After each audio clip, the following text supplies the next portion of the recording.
ಆ ಶ್ರೇಷ್ಠ ಮಹಿಳೆ ಅಂದ್ರೆ ಚೆನ್ನಮ್ಮ ಅವರು ಈಗಾಗಲೇ ಎಲ್ರಿಗೂ ಗೊತ್ತಿರೋ ಹಾಗೆ ಅವರು ನಮ್ಮ ರಾಜ್ಯದ ಮಾಜಿ ಮುಖ್ಯಮಂತ್ರಿ ಮತ್ತು ದೇಶದ ಮಾಜಿ ಪ್ರಧಾನಮಂತ್ರಿಗಳಾದಂತಹ ಎಚ್ ಡಿ ದೇವೇಗೌಡರ ಧರ್ಮಪತ್ನಿಯಾಗಿದ್ರು. ಅವ್ರ ಮನೆಗೆ ಹೋಗ್ತಿದ್ದಂತಹ ಎಲ್ಲಾ ಸಾರ್ವಜನಿಕರು, ಪಕ್ಷದ ಕಾರ್ಯಕರ್ತರು, ರಾಜಕೀಯ ನಾಯಕರುಗಳು ಎಲ್ಲರೂ ಕೂಡ ಅವರ ಅತಿಥಿ ಸತ್ಕಾರನ, ಅವ್ರು ಮಾಡ್ತಿದ್ದಂತ ಉಪಚಾರನ ಬಹಳ ಹೊಗಳಿಕೆಯಿಂದ ಮಾತುಗಳಿಂದ ಆಡ್ತಾ ಇದ್ರು. ಮತ್ತೆ ಅವ್ರ ಪತಿಯವರು ಪ್ರಧಾನಮಂತ್ರಿಗಳಾದ್ರೂ ಕೂಡ ತಮ್ಮ ಸರಳ ಜೀವನ ಶೈಲಿನ ಬಿಡದೆ ತಾವು ಮೊದಲು ಹೇಗಿದ್ರು ಹಾಗೆ ನಡ್ಕೊಳ್ತಾ ಇದ್ರು. ಹಾಗಾಗಿ ಹಲವಾರು ರಾಜಕಾರಣಿಗಳ ಕುಟುಂಬಗಳಿಗೆ ಅವರು ಮಾದರಿಯಾಗಿ ಬದುಕಿದ್ದಾರೆ. ಅಂತವ್ರು ಕೂಡ ನಮ್ಮನ್ನಾಗ್ಲಿದ್ದಾರೆ. ಅವರ ಆತ್ಮಕ್ಕೆ ನಾನು ಶಾಂತಿ ಕೋರ್ತಾ ಇದ್ದೇನೆ.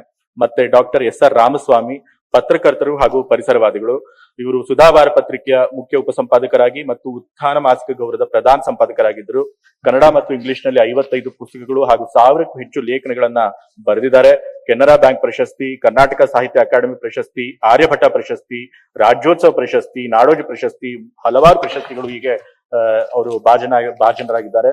ಮತ್ತೋರ್ವ ನಮ್ಮ ಭಾರತದ ಖ್ಯಾತ ಹಿನ್ನೆಲೆ ಗಾಯಕಿ ಅಂತಂದ್ರೆ ಆಶಾ ಭೋಸ್ಲೆ ಅವರು ಕೂಡ ಎಸ್ ಜಾನಕಿ ಅವರಂತೆ ಎಲ್ಲಾ ಸಂಗೀತ ಪ್ರಕಾರಗಳನ್ನ ಬಹಳ ಸುಲಲಿತವಾಗಿ ಹಾಡ್ತಾ ಇದ್ರು.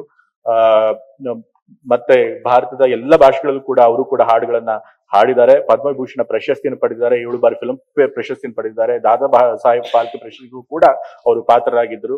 ಅವರ ಒಂದು ನಿಧನದಿಂದಾಗಿ ಕಲಾಕ್ಷೇತ್ರಕ್ಕೆ ದೊಡ್ಡ ನಷ್ಟ ಆಗಿದೆ ಅಂತ ನಾನು ಹೇಳ್ತಾ ಇದ್ದೇನೆ.